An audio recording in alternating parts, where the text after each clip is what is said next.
Hey everybody, my name is Joshua Palmatier. I'll just do a little bit of chit chat here while we let the participants join in. Okay, this is a panel on basically turning an idea into an actual story. It's harder than you think. So while we let panelists join in, well, not panelists, but the audience join in, let me read through the description here.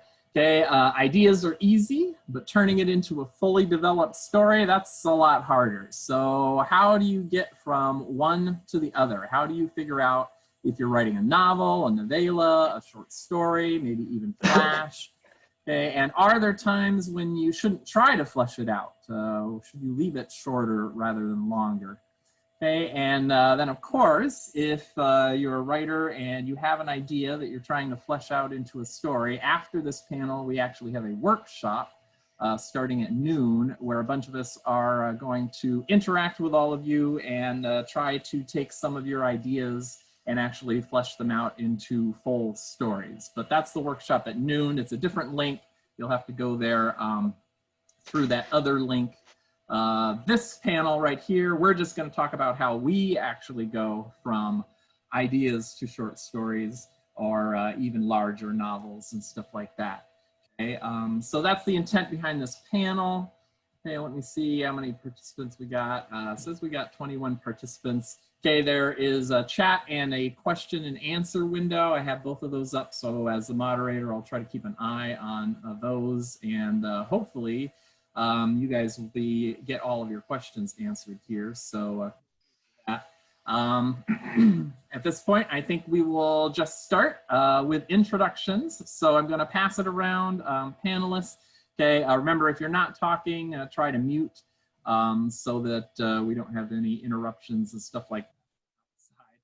Okay, so basically just introduce yourself to all of our panelists, and if you want, you can post like some links and stuff to your webpage and whatnot in the chat window, okay, for the participants. Okay, and then once everybody's introduced themselves, we'll go right into the panel. Okay, so let's start with Valerie Valdes. Hello. I hope everyone can hear me because my sound just cut out weirdly. All right, my name is Valerie Valdes. I am the author of Chilling Effect and Prime Deceptions, which are both out now. They are space operas, found family, lots of fun, lots of video game references because that's what I like to go for. I've also written some short stories and some poetry that you can find on my website, which I will link in the chat. Okay, thank you, Valerie. Let's move on to Tyler. I'm just going through who's first on my window, by the way. Sure. Hi all, I'm Tyler Hayes. I am a writer of speculative fiction. I've had short fiction published in a variety of places, online and in print. I'm best known for my fantasy noir novel, The Imaginary Corpse, which is about an ex-imaginary friend and current detective fighting the first serial killer of ideas. My pronouns are he, him, and I'm speaking to you from stolen Narragansett land, currently known as Providence, Rhode Island. And I'm happy to be here. Thank you. Okay, let's move on to Sam. Hi, I'm Sam Butler. I write under SC Butler, and I guess I edit under SC Butler as well. I'm the author of 3 novels that came out from Tor a while ago, the Stoneways trilogy, a straight-up fantasy, epic fantasy trilogy, which I've always liked. The idea was there are no elves. There are dwarves in my stories, but there are no elves, and I don't know a whole lot of books that don't have elves. Of epic fantasy that do have dwarves, because I always like the dwarves best. I've also written some short fiction. I've done a lot of editing with Josh's group, his small press, Zombies Need Brains. I've recently got back the rights to my my ebooks from Tor. I'll post various links to that. And I also happen to hope to self-publish a new novel in October.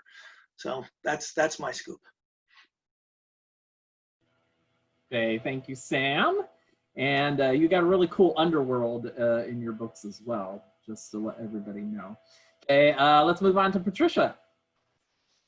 Hi there, I'm Patricia Bray. I've written, let's see, half a dozen Regency novels. This is how I started. I did 2 trilogies for Bantam Random House.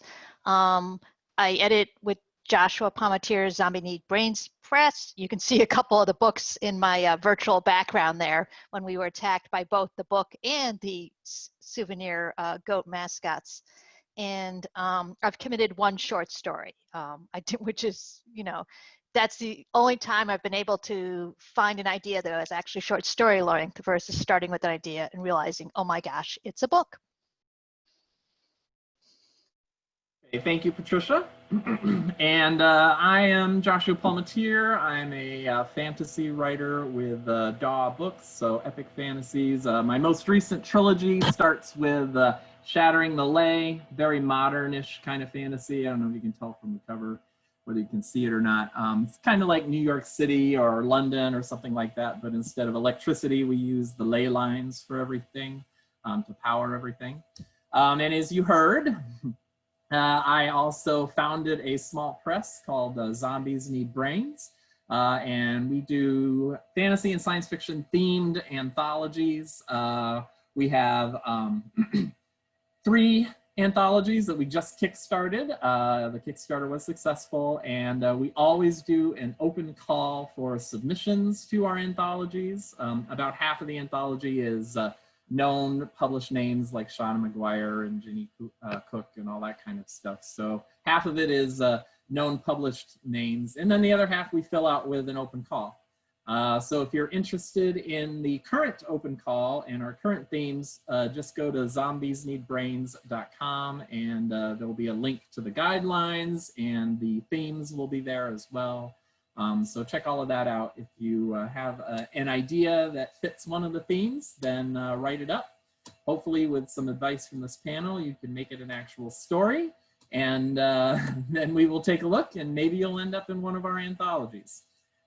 So check out zombiesneedbrains.com. I'll put that link in. Oh, Patricia's already put that link in the in the chat room. I'll put my link to my own books and my own website in the chat as well. Okay, so we're gonna get started here and start with the main question. So we're gonna go around because probably everybody has a little bit different technique for how to change an idea into a story. And maybe you don't even get an idea first. Maybe you get the story right off the bat.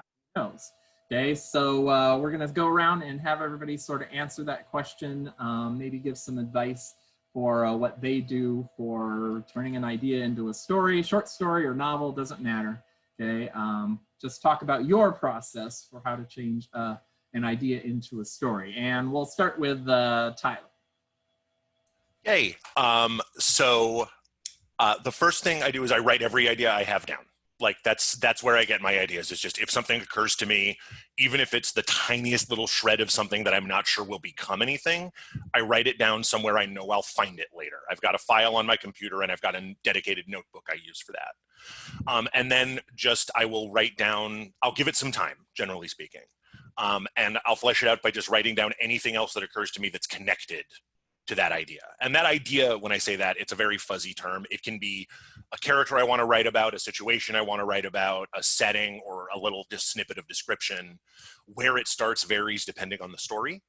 But then I'll just keep kind of letting stuff accrete in my head and writing it down until eventually I hit a threshold where I realize, okay, it's a story now. It's ready for me to actually draft a story of whatever length I've determined it is.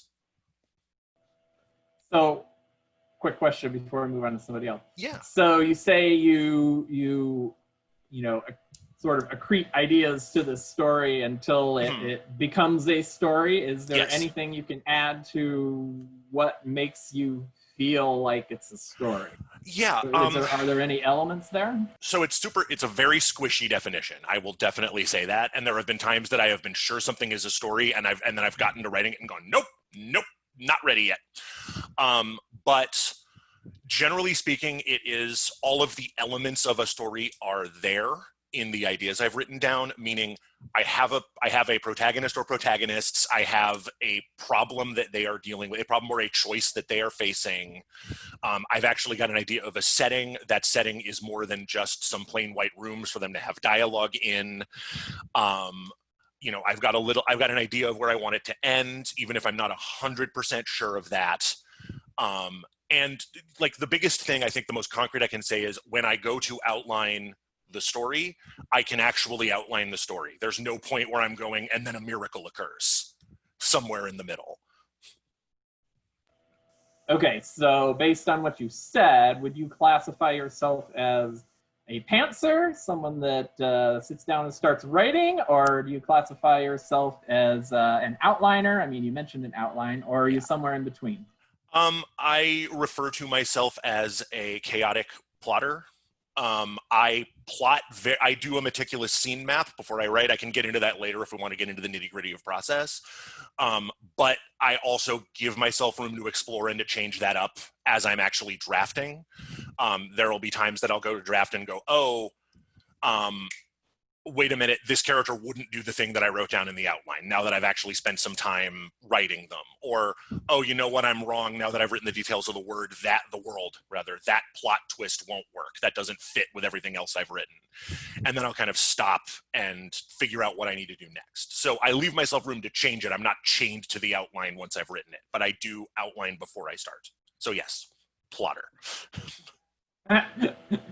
Okay, Jamie Conan said in the comments, he says, when the accretion of ideas suddenly ignites like a star, that's when you know that you have a story, which I think is a very good,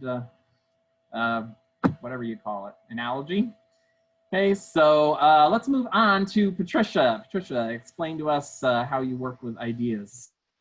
Well, I think in some ways I'm like Tyler in that I write down ideas, but you know, starting with the book I had, The First Betrayal, I was on vacation in the Outer Banks, and I just had this image come to my mind of a guy who was on a barrier island, and it was in fact a goat-infested barrier island. So, I mean, that's all I had. I had the image. There was a lighthouse, there was a guy, there were a lot of goats. And I'm like, why is he there? What is going on? And it's, you know, I mean, it was the why? You know, I had that central idea, and then I kept adding to it over the years, talking about the creation of ideas. I kept thinking about it, and I was like, okay, what it was like, the first thing that happens is he wakes up and someone tries to kill him. That's a great opening for a story, but why is someone trying to kill this guy who's on his goat-infested barrier island? So, you know, and then by the time I actually sat down to start writing it, I knew the beginning, I knew the middle, I knew the end, I knew the key points in between. I had an outline that said, okay, this is why he's there, this is what's going to happen, these are going to be the key turning points of the novel. But it's asking why is he there, why is this happening, why would he do this, what is in his background as a character that makes him react in a certain way when things happen. Well, you know, so and then of course there were goats. And a sideline, virtually all of my books have goats, which is a fact that I didn't realize until I'd written about 7 of them. And someone pointed out to me that every book had a passing mention of a goat. And I was like, including the Regency romances, which is pretty amazing, actually. But yeah, so that's, you know, I mean, that's where I start. And an outliner, definitely a plotter, definitely an outliner. I can't, you know, Josh can get in a car and start driving and think, where am I going? And I'm like, if I don't know, we're not getting in the car. And that's also why we have a goat on the front of the Where anthology there to reference the goats. So you say that the main question you're asking yourself the entire process is why. Are you asking why and then trying to come up with the answer in your head, or are you actually literally writing down on paper like notes about the whys and all of that as you go along? I tend to carry a small notebook with me, at least a small notebook everywhere, and I'll just write down snippets. It might be a piece of dialogue, it might be a phrase, or it might be like, aha, poison. And then, like, you know, hopefully at the point where, and then I try to create, you know, those go in the idea file. So there's actually an idea file for the project as a separate document. And those are pieces that I use to build the outline. But, you know, I'll be thinking, you know, it's all, I mean, I start with a character-driven approach. So it's like, why is, you know, why is this happening? What is, you know, what's going on there? But, and, you know, I like the goat story. That was, it was one of my longest ones. It was probably 3-4 years before I actually sat down to write The First Betrayal. But by the time I sat down to write it, I not only had the novel outline, but I actually outlined it as a trilogy. So. Clarissa Ryan in the comments says, and then of course there were goats is the best panel quote ever. Goat Romances by Sam, yes, yes. So far, what I meant to ask before I got distracted by the goats was, you're mostly writing, like you said in your introduction, you're mostly writing novels, right? So you've got to have a lot of info before you sit down to write the novels, right? What was your experience with the one short story that you've done so far? Was that different at all? That short story was, it's a funny story. It was for the first anthology Josh and I did, where we had one of our anchor authors dropped and we had a hole. And if you sold a project that's this big and you're missing a piece, you know, it's like we had a hole. So I looked at it and thought, okay, what could I do? And in that I drew heavily on the world building I knew from the Regency romances, and then just did it as an alternate world story. But that was hard. And I have sold a novella as well, which I did, which was also really hard to me because I relied heavily in my critique group to keep saying, nope, you can't do that plot thread, you're escaping. Nope, you have to narrow it down. Nope, you like, that's a really interesting side character, they can't fit in this word length. You have to keep it focused. So it kept trying to grow arms and legs, and I had to be really ruthless with the cutting. And that was, of course, you were trying to come up with a story for a themed anthology, which is a lot more restricted. And I want to get to that question, if there's a difference between when you come up with, when you're coming up with an idea that's just for you, just on its own, or when you're trying to come up with an idea for like a themed anthology. But we're going to shove that question off until we've gotten to everybody. Okay, so everybody can start thinking about that question while we're going through the rest of everybody. So why don't we move on to Valerie Valdes? What do you do to get from idea to story? I'm extremely boring because I actually do pretty much the same thing Tyler and Patricia do. So in the interest of not reiterating everything they say in terms of like, yeah, you get the Katamari of ideas and you wait till it's, you know, big enough that it shoots itself into the heavens. I also am part of a Slack group, multiple Slack groups, in fact, but there's one group of friends that I'm on a Slack with that we have a brainstorming channel. And so often when I first start brainstorming, I'll take the initial thrust of an idea in there and I will just kind of rubber duck at them for a while. Rubber duck, if for those who don't know, is a programmer thing, I guess. And the idea is that you just start talking about it basically out loud to a third party of some kind. And whether they answer you back or not, the act of doing that, the process of doing it often leads to your brain untangling whatever tangles it's in. And so that is one of the part of my process. And then eventually I make a separate channel for it in that Slack, and then take all of the brainstorming ideas into there and then continue accumulating them. I also have a file in Google Drive and in Google Docs that I use for that purpose, for retaining notes and adding notes and stuff. I am attached to my phone deeply. We have a very strong relationship. And so that is what I often use to put my ideas down. I have notebooks, but I'm one of those people that accumulates notebooks and then is like, I can't write in them. They're so beautiful. My ideas are so not. And so it's a problem. And so they end up just, I've accepted in my heart that my phone is where my ideas go. And so Google Docs, the Notes document, and Slack are the three places where I tend to go.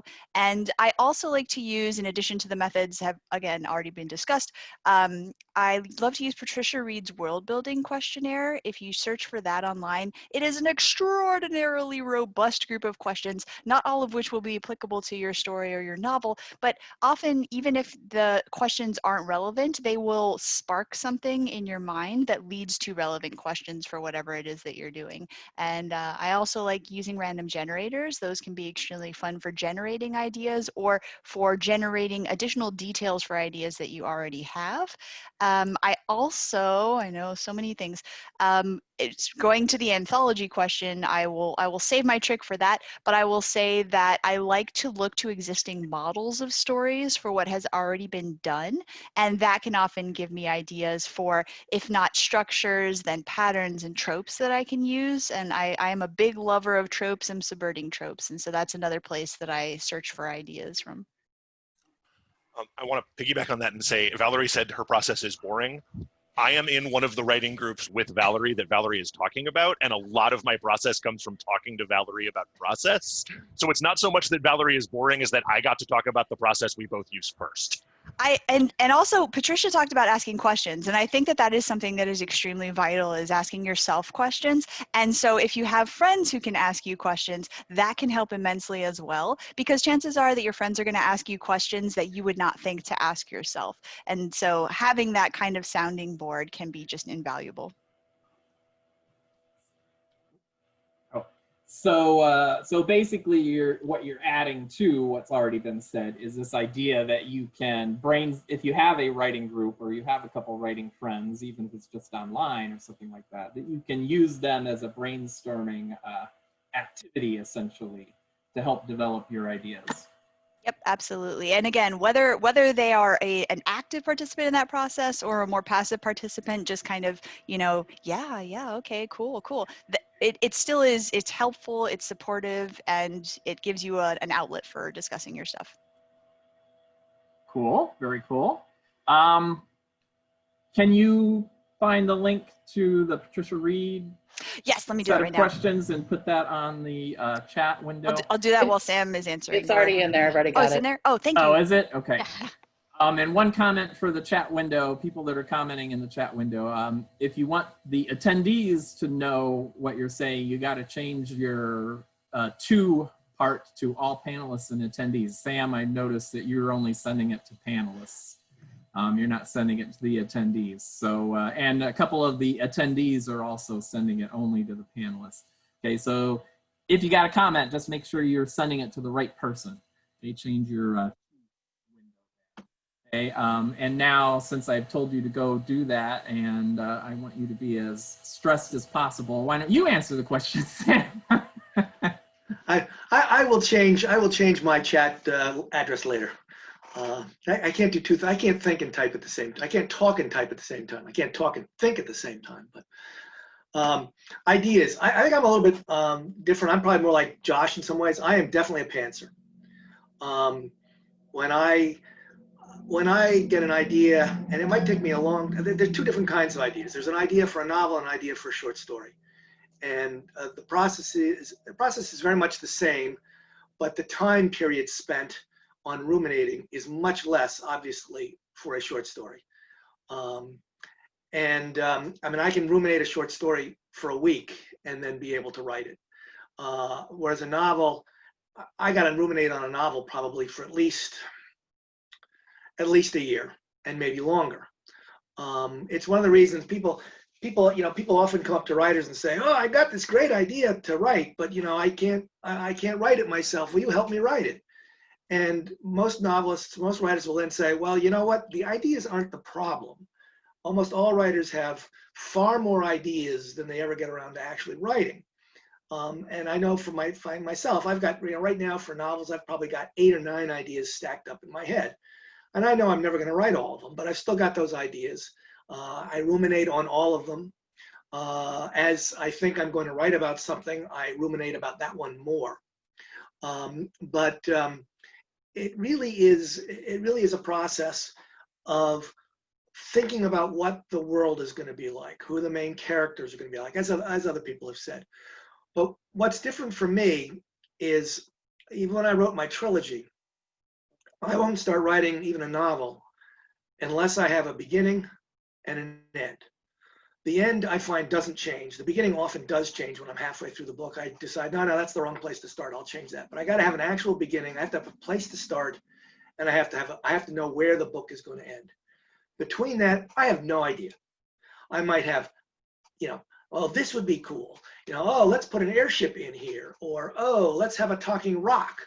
But I won't know where they go or how they fit in with anything else until I'm actually writing. This is where I'm absolutely a pantser. I will often, in the rough draft process, I will have my characters walk a long way and talk a long way, and that's just me thinking. It's all going to get out. There may be 20 pages I write over 2 weeks that's going to get tossed out, but I got to write that because I got to know what's in my characters' heads. I got to know what they're thinking. And from there, I will then get, the cool middle stuff. Because you got to have fun, cool middle stuff that you don't necessarily think about until you are actually there in the middle of the book. And so that's where my process is a little bit different. I do have no idea what's going to happen in the middle. I have some vague ideas, but I want to have a beginning. I want to have an end, and that's true for a short story as well. It's a lot easier to come up with a beginning and the end and the middle for a short story than it is for a 120,000 word novel. Yes, I will agree with that. But Sam, do you write down a lot of information before you decide whether it's a novel or a short story, or do you know right off the bat that it's going to be a novel versus a short story, or what? You say you're a pantser, but are you doing a lot of this in your head, or how much of it is in your head? I know exactly if it's going to paper? be if it's a novel or a short story. I know exactly. I know that from the start.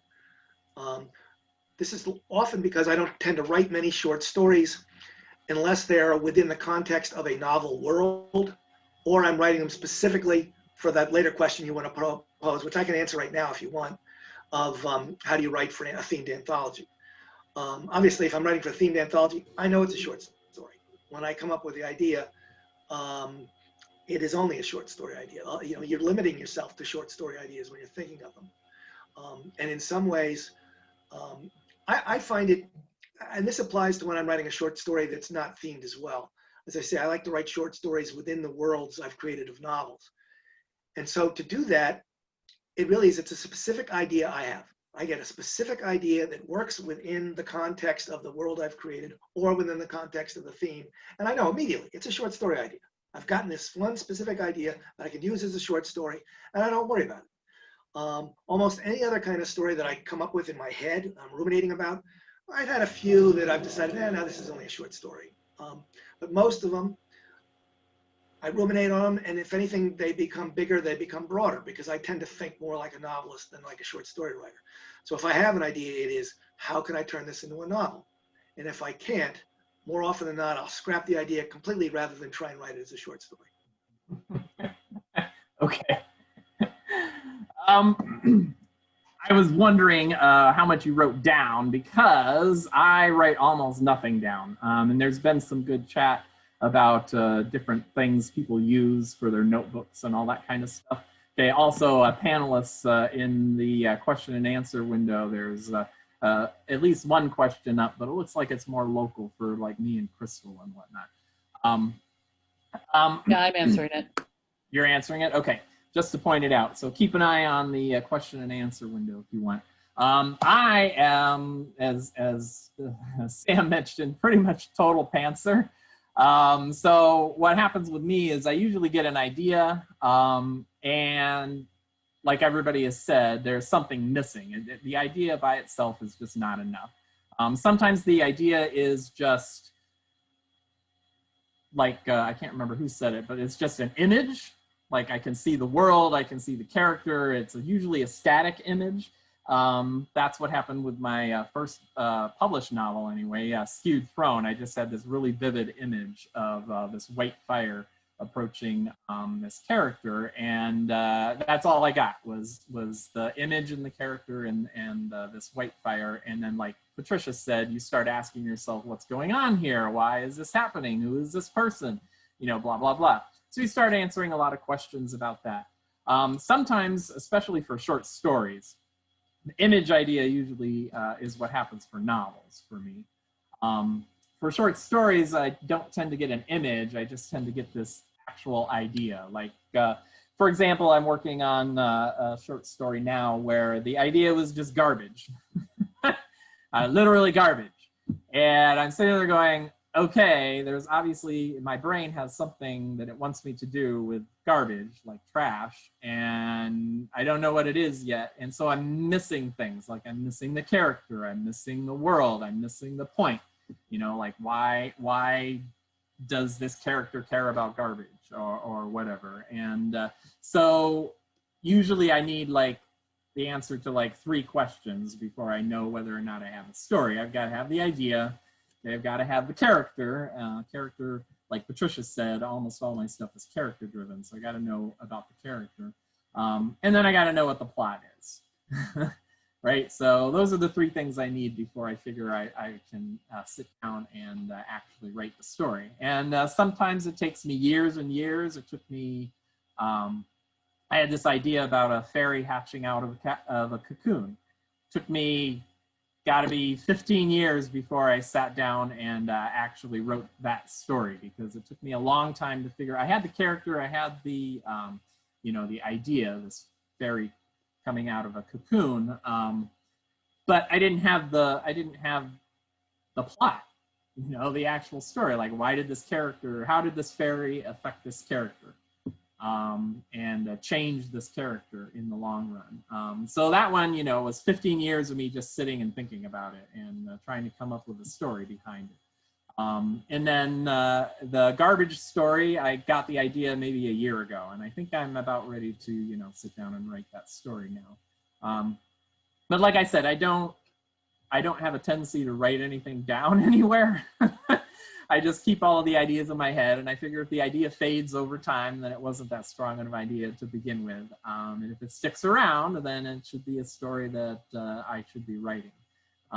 That's for short stories. For the novel ideas, you know, I have an agent and an editor and stuff, and so they every now and then ask me to send them, like, you know, plot synopsis or something like that for ideas. And so at that point, I usually have to write things.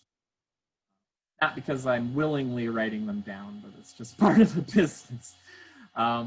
So that's basically how I go from a story to an idea. Okay, let's move on to if you want to answer it, the difference between having an idea on your own that's just coming out of the blue and trying to create an idea for a themed anthology. So, Sam, you said you wanted to talk about that, or you could shift into that right away. So do you want to go first on that? Sure. I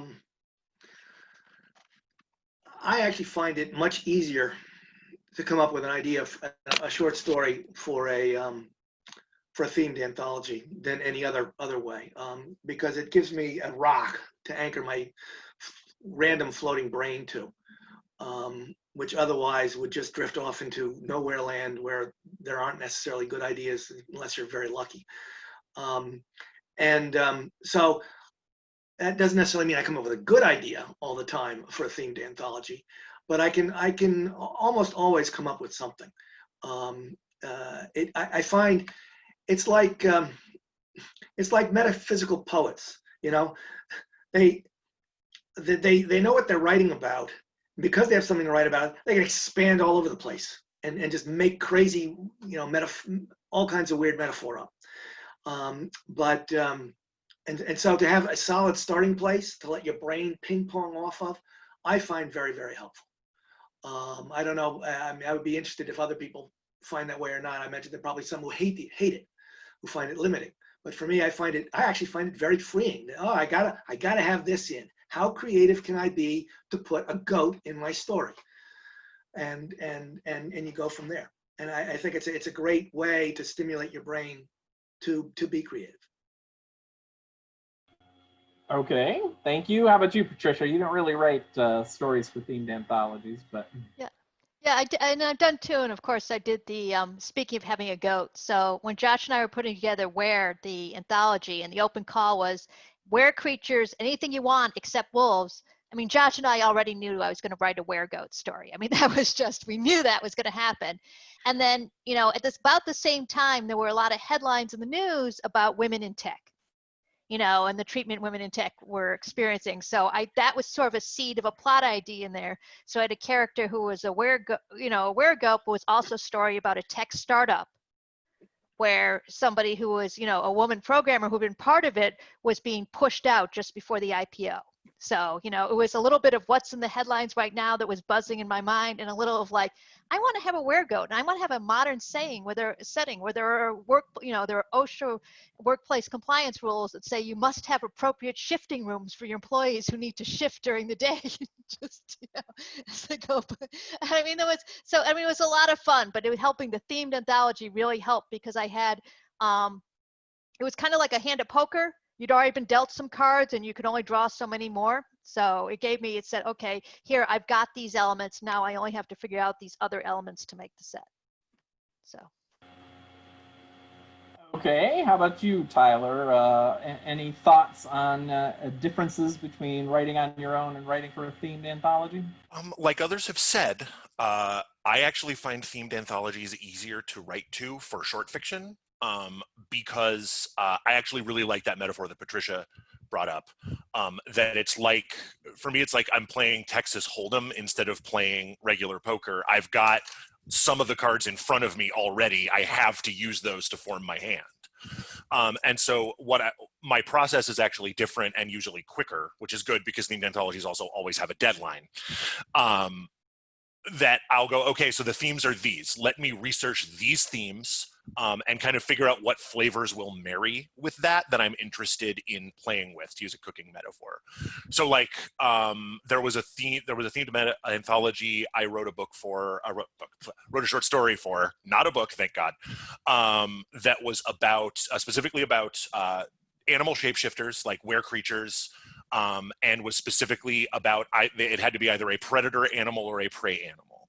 And I was told, when I was brought on and solicited, I was told, we need more prey animals. We have plenty of predators, but we need more about prey animals. And I went, okay, great. What can I do with that? You know, what prey animals am I interested in? How a human shifter of that type would play out? And what kinds of stories could I do with that? So I wound up with Act Natural, which was in fact about the idea of predator and prey shifters both coexisting, and the way that would affect the psychological subtext of the way they interacted. The idea that, okay, we're human beings and competing in that space, but also some of us eat the others of us in our other form. And so what does that do to like workplace relationships? I don't know that I'd have come up with that on my own unless I had the editor reach out to me and say, I need a story on this theme and I need it by July or whatever. I don't think that I'd have just sat down and gone, yeah, I'll write The Big Lebowski, but he's a were-deer. Okay. But yeah, so it's easier, and I also find it's really useful to get me unstuck if it's been a long time since I've had an idea, you know, that I really liked, and I'm like, okay, I'm drying up. This is it. My career is over. Looking at themed anthologies can be a great jumpstart in that regard. Okay, how about you, Valerie?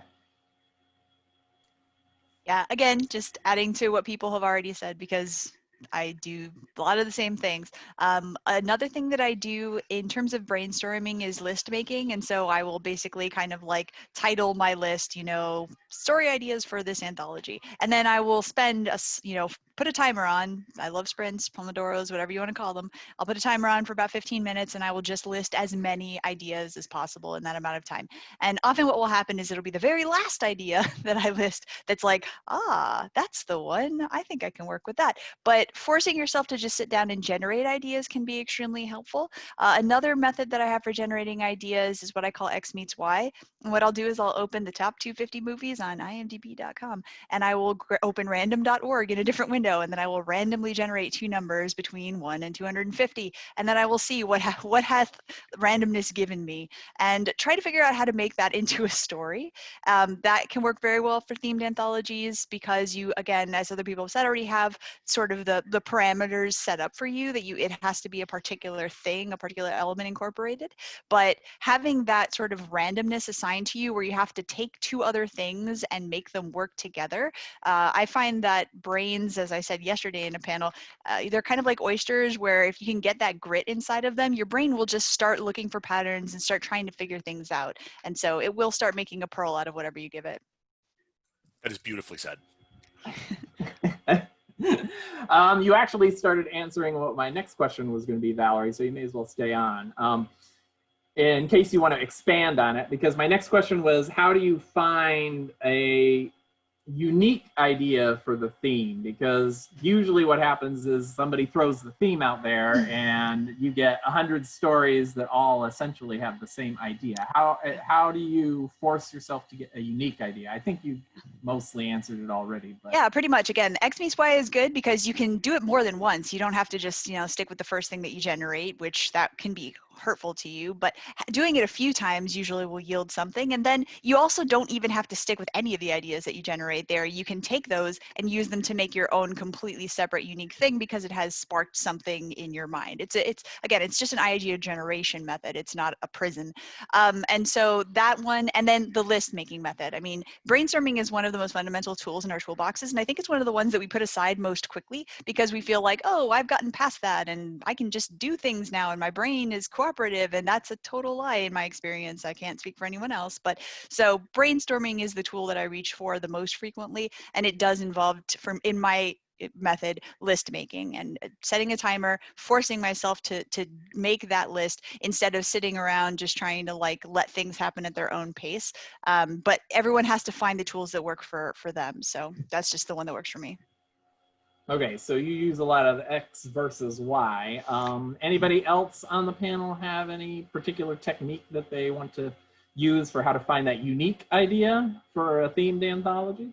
So I don't randomize like Valerie, but I'll usually look at the themes, look at the tropes associated with those themes, and then see if I can figure out what other tropes aren't necessarily in that space that I want to marry in a kind of X meets Y.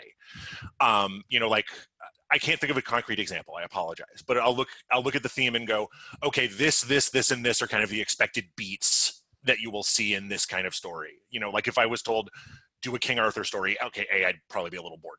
But B, you know, like do a King Arthur story, like, okay, you're expecting infidelity, you're expecting a sword coming out of a lake, you're expecting a wizard mentor. Okay, let me look at stories completely separate from that and see if I want to play with any of those elements with these elements over here. Yeah, I like what Tyler said there. My reaction is the first 2, 3, 4 ideas you come up with, just toss aside because everyone else has come up with those same 2, 3, 4 ideas. And a lot of times that can be because of what's in the news or what's current or what's hot. We put something out and you see, you know, editors tell us all the time, you know, even novels, they don't see any novels. And all of a sudden within the space of a couple months, they'll get 5 books with the same premise, you know, like Supernatural, CSI, there weren't any and suddenly there was a glut, you know. So when I'm looking at theme anthology, I figure the first ideas that are easiest and pop to the top of my head, they pop to the top of everyone else's head too. So yeah, and sometimes it's good just to look for opposites or you know tropes and subvert the tropes, or the opposite of the tropes. I know I never actually submitted it because I never got around to writing it. I never could figure out the story behind the idea, but I had a great idea for your were anthology. I was going to write about a werebot, you know, a were robot. I mean, you know, but I was doing a couple other things at the time and I never could come up with an idea, an actual story to fit that idea. But I came up with, you know, I came up with that idea because it was so, I knew nobody else was going to be writing a were story about a robot. And sometimes that's what you just look for. What would not be done? And can you do it? Well, that one I couldn't do it because I couldn't come up with a good plot. But I still think the idea was good. And if I ever come up with a plot, I'll write it. It's called a transformer, by the way.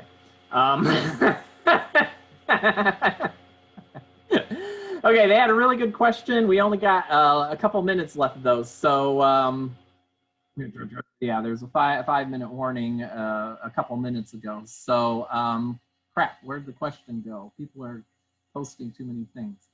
Oh, the question was, how do you know when you've gone too far with your idea? When do you know how you've bounced yourself out of that particular theme because you've stretched your idea too far? Any quick comments on that? When the ideas at the core of the anthology are no longer at the core of the story. Like in the King Arthur example, if I have completely moved away from any even oblique reference to King Arthur, if it is now a story about like a woman in Regency France and she's very concerned about her missing umbrella, if I have not found a way to make that like the Sword in the Stone, I've gone too far. Okay, anybody else really quick? I would also say, you know, take your shot when the editor tells you. You know, take your shot. Yeah. Okay, we pretty much have to wrap this up, although it sounds like we could have gone on for a good another hour. This was a good group of people for this panel, I think. So we all have our links, I think, all have our links at the beginning of the chat session here. So please check all of us out on our various web pages and whatnot. Okay, please, of course, buy all of our books. That's helpful. It's also very helpful for us producing future ideas because, you know, we need to be able to survive in order to come up with new ideas, new and cool ideas. So like we said at the beginning, in case you weren't here, we do have a workshop immediately after this where we're going to be more interactive with the audience. It is limited on how many people can join. It's on a different link though, so you got to go register and then join that other link. Sam, Patricia, and I will be there along with Crystal. Okay, thank you, Valerie and Tyler, for a great panel. Okay, and hopefully we'll see you guys all around RoberCon. Thanks for supporting the museum. Okay, and Thanks. yep. Bye. Catch everybody later. Thank you. Thanks, Bye-bye. everyone.